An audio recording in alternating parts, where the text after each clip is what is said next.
de vida. Olha, ele já tá comendo todo tipo de comida. Até osso, espinho, tudo, né, Enzo? Né? É assim.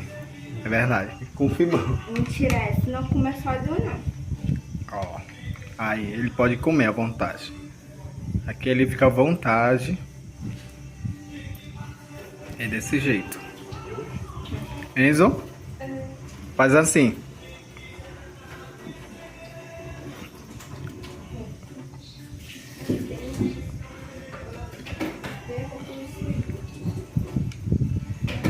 Esse que é vida, né, Enzo? Ó.